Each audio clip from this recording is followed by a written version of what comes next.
What's up, YouTube? It's PJ Chess here, back in another video. So today I'm going to go over 3 games, 2 wins, and a loss. Played 2300 live on stream. Make sure to check out my stream if you want to be in a vid.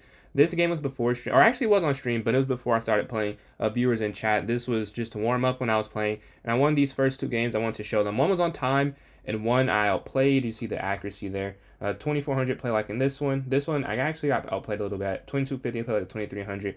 And in this game, the game I lost against, they're almost a national match. They just at their 2198 FIDE, so, no shame in that. I play like at 2250, they play like at 2550, so those are differences. Before I get into it, make sure you subscribe and follow on TikTok as well. Almost at 100 subscribers. Hopefully, I will try to do something cool for that. When I get closer, I'll think about it more, but 17 away, not exactly something I would do right now. But here's the first game. So, this is one I lost. Play at 75% accuracy, however, I didn't play the worst. We played 2 games. The first one was not worth showing. I got completely blown out the water, but this one I was somewhat competitive. So I start with d4, they go c5, pawn to e3, captures, and pawn to d5.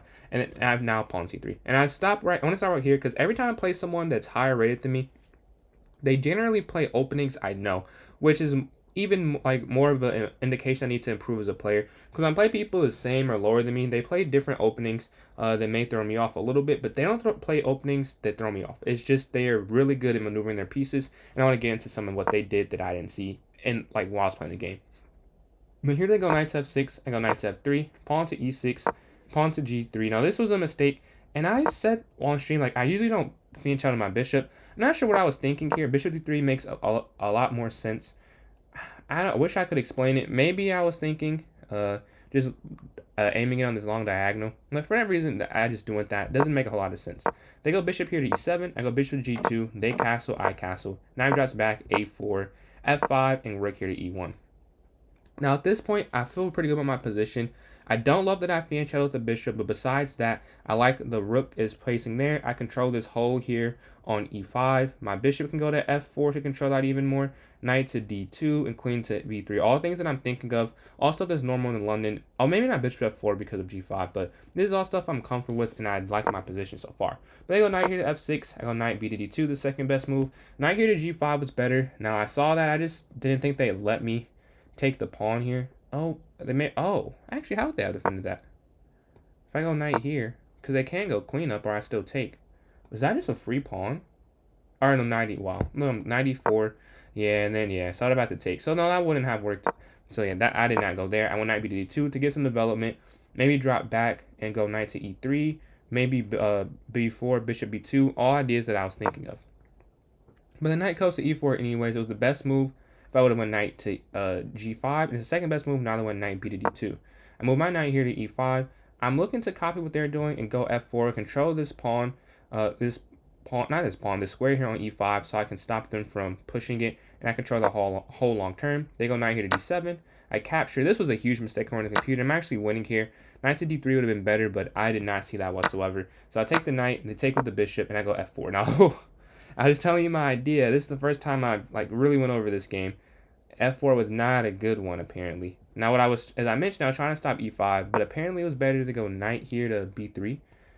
I wonder what that is. Maybe because it opens my bishop. I keep doing that.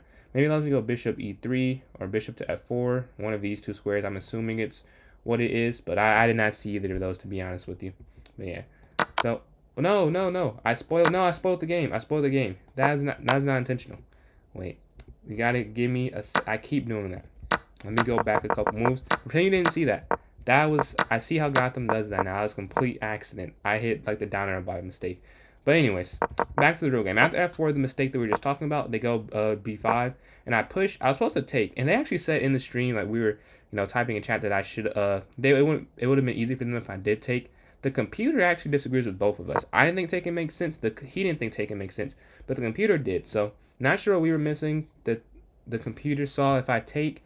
I just saw a rook slides over, and I thought that I'd be in a much worse position. Bishop x b5, and then rook here. And then my thought is that this is just a backwards pawn on b2. The rook can put pressure, the queen, and then I guess as I'm looking at it, it's not that bad. But then also you have to look at this. The c pawn will be weak whenever I do push the b pawn, which I'll have to push eventually. So yeah, that's why I didn't go for it. I just pushed the pawn. I knew they would go b4. I pushed. We were both just making some inaccurate moves here, but I went c4. They take, I take. They take the pawn. This is brilliant. And during the game, I was like, oh, I just get a free rook. I was hoping they did that, and I was wrong. I take the rook, which is actually not the best move. I should have went d5. And they told me after the game this is a pretty well-known thing. I'm not someone who knows that whatsoever. I never saw this before, that you drop a rook. Why it's so good, I think, is you have the bishop pair, so it stops my rook coming up. They controlled this pawn, and these pawns can just roll down this side of the board. And it was an amazing, the way they take advantage of it is amazing. A queen here to e2. The queen comes here to c6, bishop slide, and I'm just completely losing. And at this point, I think I'm winning. I'm just like, oh, I just got to figure out how to stop this. Little did I know, it's not really that possible and that easy to do. But they go queen here to d5. I offer a queen trade. I go for the queen trade, and I push here to a6. I want to get my rook involved because, as mentioned, they were blocking this a4 square, and they could have easily went back. So now I'll have 2 squares to go be active on with this rook. Now they go a6. Rook slides over, bishop back. This is a mistake. c3 takes. And this is when I knew I lost the game. So I didn't see any of this being losing, or I was like, maybe. I thought it was equal. Like, I thought because it was a little bit of balance, but I had the rook. It was equal position. And that's what I was saying during the stream. You can actually see the clip. I don't remember the hour, but like in the stream I had on the main 8, I mentioned that. But once they pushed b3, I was like, oh, I'm just losing the game. Like, I realized that I was losing the game. I go rook here to b1. They push. I slide bishop to c1. Bishop here to a3. Rook to e2, and this is just over. I completely forgot that this is just check. So now when I do it, and this is also like kind of forced me, unless I go rook c1, and it doesn't really matter. I would have lost the rook there, and this is just checkmate. So yeah, that was the first game. No bueno, not good. But here's un jeu deuxième. Je jouais avec un jeu avec Chardin 1. Je parle un peu le français, j'ai utilisé pour la vidéo. Je jouais les échecs, j'ai gagné le jeu. Let's review. I didn't take French for, I took it for long, but I don't remember too much. But they go pawn here to d4, I go pawn to d5, knight here to f3, pawn to e6, pawn to e3, and knight to f6. All decent so far. They go bishop here to d3, pawn to c6, knight to d2, and pawn to b6. Now, at this point, I feel not too great. Like, they're playing an opening, I know, but I don't have a good win rate against the Kali system. I don't think it shows it on the computer, but on my phone I go over games and I play against the Kali system. I don't win a lot of them. I do better when they go bishop f4 or even pawn here to c4 for the queen's gambit decline that I will go into. But I don't have a good win rate, and I know that, and I'm trying not to think about it, but I am thinking about it while I'm playing the game. Because obviously, you know, chess is not an isolated incident. You know other things. You remember other things while you're playing the game. So they castle. I go bishop to e7, pawn to c4, bishop to b7, bishop pawn to b3, knight b to d7, and bishop to b2. Again, I feel good about the position because it's something I know, but also bad because I know that I lose a lot in it. So nothing crazy is happening, and we have pretty much equal time as well. I castle, queen here to e2, rook to c8, rook over, and pawn to c5. We both had an excellent opening. I wonder if it, I'll look at that after I review like what our, well, I hope this is a French flag. I just thought about that. I was thinking, oh yeah, I was speaking French. I was like, maybe it's not even a French flag, but I was right there. Yeah, we don't mess up in the opening that much. I want to see what we get rated for that. But they go rook here to c1, they go bishop to d6, bishop slides back, rook to e8, knight to e5, and bishop to f8. I go bishop f8. I didn't really have a plan, and I wanted to reorient to fianchetto my bishop. That's what I was thinking at least. They go knight here to f3, or knight d to f3. I take the knight, which was a mistake, but I know what I was thinking. I was just trying to get rid of one attacker. I hated that they went there to guard it, though, because that was also what I was trying to avoid. But they take with the pawn, which I did not think they would do. I said in the chat on stream, like, oh, they'll take with the knight. I just drove knight back. We're doing perfectly fine. But it took with the pawn. I felt good and bad at the same time. I felt good because I know that the bishop is now limited in its scope. I felt bad because, you know, my knight has to move, and I can't kick it away too easily, and I have to go back here. They go pawn here to h3. I go pawn to g6. Bishop to g7. And again, I felt good because the bishop's weak, but I felt bad for they control that. What I could do at least is get the bishop on this diagonal. So if it ever were to open up, I'd have a piece there too. They go pawn here to b4, queen here to e7, pawn to b5, which I was fine with because I can go a6. It was actually not the best move, but that's what I was looking at. They go pawn to a4, pawn to a5. Again, not the best move. I didn't know there was a better move. Obviously, I probably would have played it. But I do like my idea. I want to lock up the queen side. Nothing can happen here. The only pawn break would be in my benefit, I think. And then I can go h5. And my pieces, I feel like, are more likely to attack the king versus or I guess they're pointing at my king as well now that I think about it. But during the game, so I guess my thought was wrong, but during the game I was thinking, well, I can point at their side of the board a little bit. Yeah, that is a bad arrow. a little bit easier than they can point at mine. Like if this ever opens up, this bishop's opened up, slide here, push. Yeah, I see now that that thought process was flawed a little bit, but they blunder, and I realize they blunder. They take a long time here, and this time advantage you have to take you have to take heed of or note this down.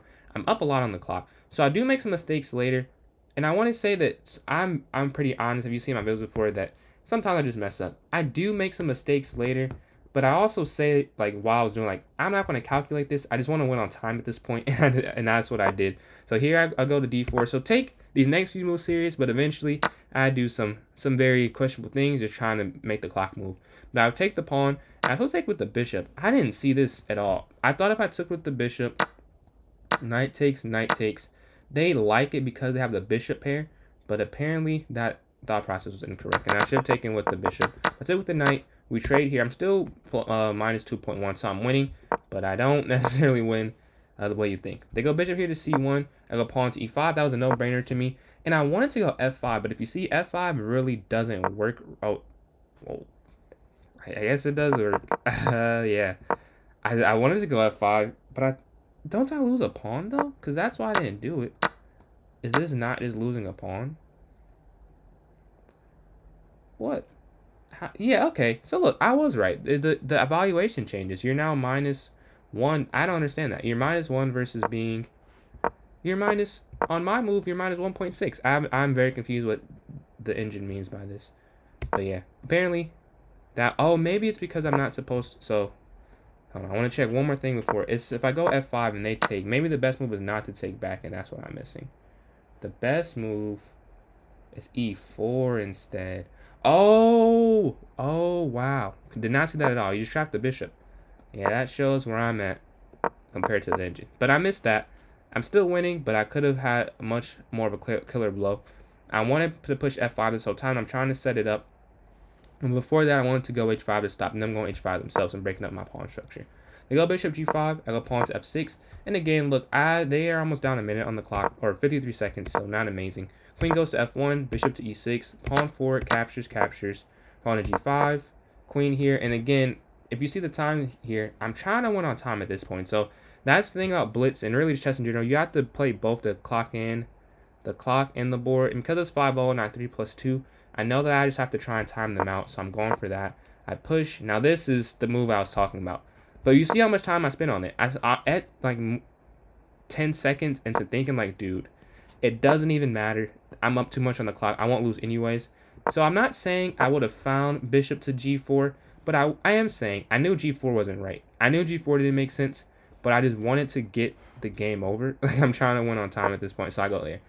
Not the best move, but it's what I did. They go bishop here to f4, queen slides back. I blunder now. This is... Let's not take too much into it. They take, I take, and it actually gets to sort of a much better position. I think bishop to c7 would have been amazing, and they would have been up some material.